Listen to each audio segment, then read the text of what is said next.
Welcome back to my animal education series. Sitting here with Sam at the National Tiger Sanctuary. Hello. How you guys doing? I'm doing good. And what do we have here behind us? So here are 3 of our lions that live here at the sanctuary. We've got the big man is Leo, and then Itana and Niara are his 2 girlfriends that live with him. So how did these lions come to the sanctuary? So these guys came from kind of an odd situation. They were actually housed at another animal facility local here in the area.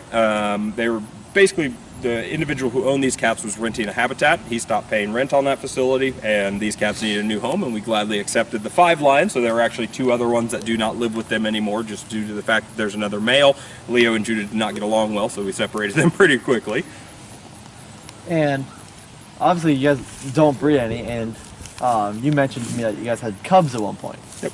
So unfortunately, in our decision when we brought these cats in is we knew they were going to live in the same habitat their entire life. We knew that male and females were going to interact their entire life with us on the sanctuary. So obviously we needed to figure out some form of contraception. We needed to figure out how we were going to stop these cats from breeding. Now, the decision we made was a vasectomy. Now, the reason people will ask, why didn't we go forward with a more permanent, a neuter or a spay? Because we do that with our domestics all the time. Now, firstly, we're never going to neuter our male lions. And the reason for that is actually it's more of a, we're going to emasculate Leo. The mane is driven by testosterone, and so by neutering male lions, you actually will see them lose their mane eventually. In a side note, female lions can grow manes. They have the ability to naturally do it, they just don't naturally carry the testosterone levels to produce them. Now, on top of the physical, the seeing Leo become not having that mane, that characteristic mane anymore, it does put them in kind of an odd situation that they're not really a dominant male anymore and they're not really a female. So it can make an kind of a weird situation within that pride dynamic is what we've seen. So we're not ever going to neuter our males. We were very hesitant to spay these girls, and the reason for that is in other situations where we spayed cats for medical reasons, typically what we will see is a lot of weight gain, a lot of behavioral changes. It can be very, very invasive on the animal. So if we don't have to do that, that'd be great. So we made the decision with the vasectomy to do the best of both worlds. It's a pretty non-invasive contraceptive method. It just doesn't work, unfortunately, and we learned that the hard way. So on April 1st, 2016, so April Fool's Day, we got our April Fool's joke, which is we had 4 lion cubs born that belonged to Itana. 6 weeks later, we came out on the sanctuary and found 4 more. So unfortunately, we did have 2 situations where births have occurred on the sanctuary. Since that occurred, we have spayed every female on the sanctuary, every female lion on the sanctuary, so we'll never deal with that again. This is why you are seeing Itana and Niara carry a little extra weight. That's something we'll have to work with within the rest of their lives, is that they're always going to be a little heavier than they naturally would due to their hormonal imbalance that they are now carrying due to being spayed. So what did you guys do with the cubs once they were born? So they still live on property with us today. Unfortunately, due to a number of factors. Number one, with our cats, again, without doing that genetic testing, it is impossible for me to tell you what subspecies of lion we're dealing with. And so because of that, it is very possible that our cats, our cubs that were born, are not a natural subspecies. They are a mix between different subspecies. So that, number one, eliminates them from being able to be released. On top of that, our cubs suffered from a high amount of vitamin A deficiency at a very young age, which we're still not 100% sure as to the cause of what was causing that, because with one of the more common answers our vet would get is that they're not getting mom's milk. Well, the problem is our moms raised their cubs. We did not take the cubs away from their moms until moms was ready for it. So we don't know exactly what was driving this vitamin A deficiency, but that condition can be fatal.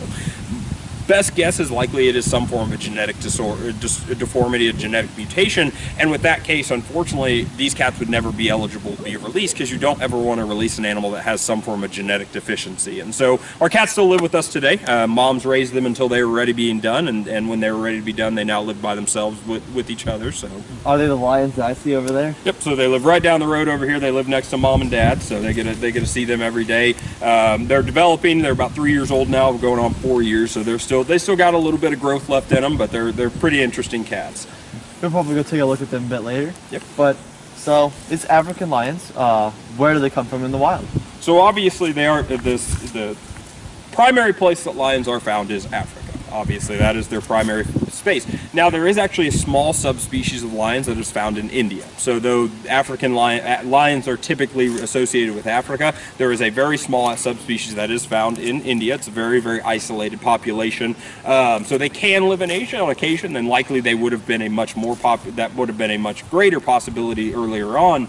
But they are found throughout all of Africa, basically. And please correct me if I'm wrong, but the lions that are mostly in India, are they more like a mountainous species? Mountainous, and they look quite a bit different. So they're very interesting looking animals. Number one, their manes look very different than that of what you'll see within your species found in Africa a lot of times, and their faces are they're almost flat. It looks like they're an odd looking species or subspecies, but yeah, so they're going to be a mountainous species subspecies primarily.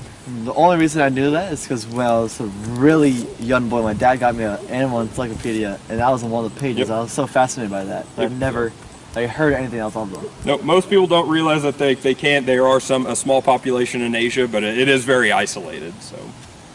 So what do these lions eat in the wild? So obviously with the lions, where they are differing very heavily to other big cats, is they are a social species. They are living within that pride dynamic. What that allows is obviously coordinated hunting ability. So lions are typically focusing on very large prey. So they're going to be hunting, obviously, the large ungulates, and they typically they have that very coordinated hunting method within that pride to isolate and pick out the weak individuals within the herds that they're hunting from. Now it's been seen everywhere from gazelle up to water buffalo that these animals hunt. Giraffe are also a prey that they can go after. So there is a large range, and it allows, because of that pride dynamic, it allows them to coordinate and hunt very, very large prey items. Because let's say there's only one lion, probably could take down like a gazelle, but also like the stamina is a good thing because gazelles are also adapted to outrunning cheetahs. Exactly. So that is where their hunting tactics come into play. So again, they are not big cats typically, obviously, outside of your cheetah, outside of the animal that is designed to run. Big cats are not necessarily known for having the greatest of stamina. Now, they're very fast. Big cats can range 20 to 30 miles an hour, so they can run very, very fast. But they're typically going to try to get as close as possible to their prey item, and with our lions, again, coordinate a hunting strategy that allows for them to isolate individuals from the pride to then run them down. And again, they're typically going to try to isolate those that are the weakest, because that allows them to, it's going to be a lot harder to take down a fully grown, healthy adult than it is a young animal or a old, sicker animal. So they're very intelligent animals. They know what is easiest to hunt, what is easiest to take down as prey. But once again, being opportunists, if a pride of lions come across a leopard that has recently taken down an animal, they're going to take that animal from that leopard as well, because it saves them a lot of energy. Niara, do you want to know snack? I've seen videos on Animal Planet where these lions are all like in the middle isolated area, so if one like starts to get kind of tired, another lion will pick up. Yep. And I just think that's so fascinating how like humans, like we can communicate with each other like really easily because we have like obviously cell phones, and we could probably talk like our own certain way, but they have their own certain kind of calls and how they do things, and it just blows my mind how they can coordinate that and not alert the prey in any way. Yep. So they obviously within their natural hunting ability, it's almost an innate ability to coordinate their hunting skills. Now they still have, where you brought up the cell phones, lions have their own variation of a cell phone, and that's what is called caroling. Caroling is a long-distance communication method that lions utilize. We may, if we're lucky, we may hear them talk today. It's always hard to tell. It's never on cue, so you have to kind of wait till they start talking. But it's a noise that is utilized for a number of things. Number one, obviously, with your males, it's a territorial display. It's showing this is my territory. If you can hear me, this is my spot.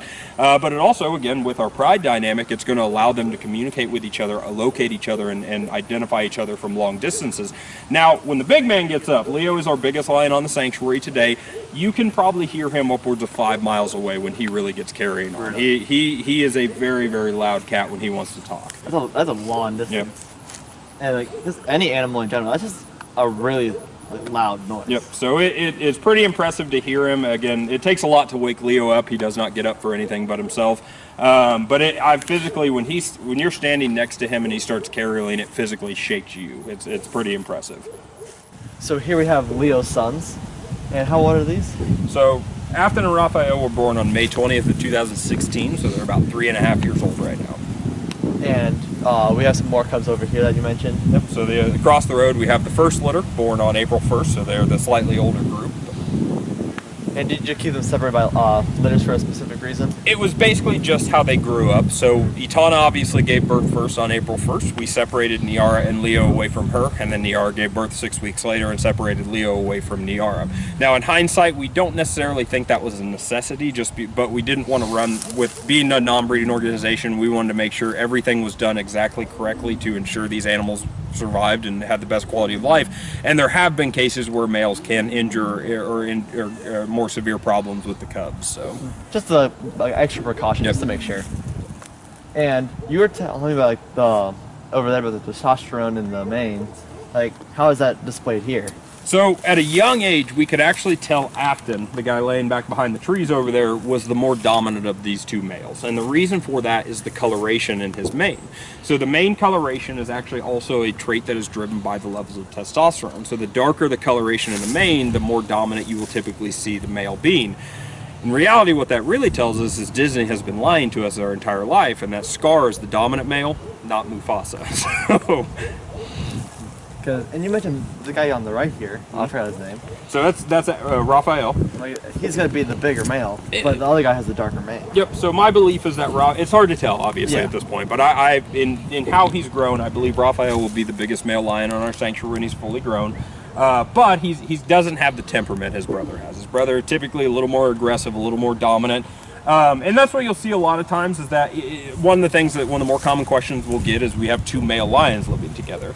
The common perception is that male lions don't live together in the wild, when in reality they do. In the wild, typically a pride is run by a multiple set of males. They are brothers, cousins, they're relatives to each other, and they'll run that pride together. And on top of that, you have to think where these two would be right now, because they're nowhere near big enough to beat Dad, and Dad would have kicked them out a long time ago. Yeah. And so they run in what we refer to as bachelor prides, which is a bunch of young males that act as a pride together. So in reality, you do see typically males living together, but a lot of times in that situation, you're always going to have your big dominant alpha male, essentially, which would be Afton in this case.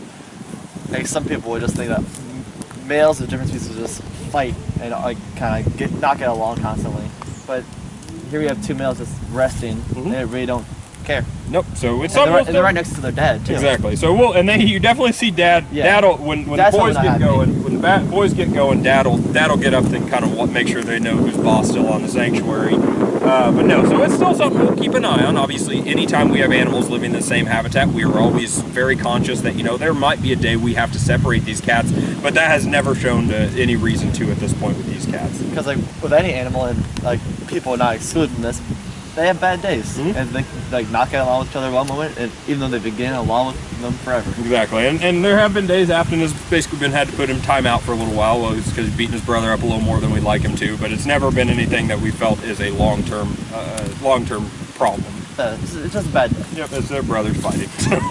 Yeah, I see that way too often. Well, thank you so much for telling us about these lions. No problem. And as always, I hope you guys enjoyed this week's episode. Don't forget to leave a big thumbs up down below, subscribe to my channel, and also check out my Instagram @ColeShirk. As always, I'll see you next week.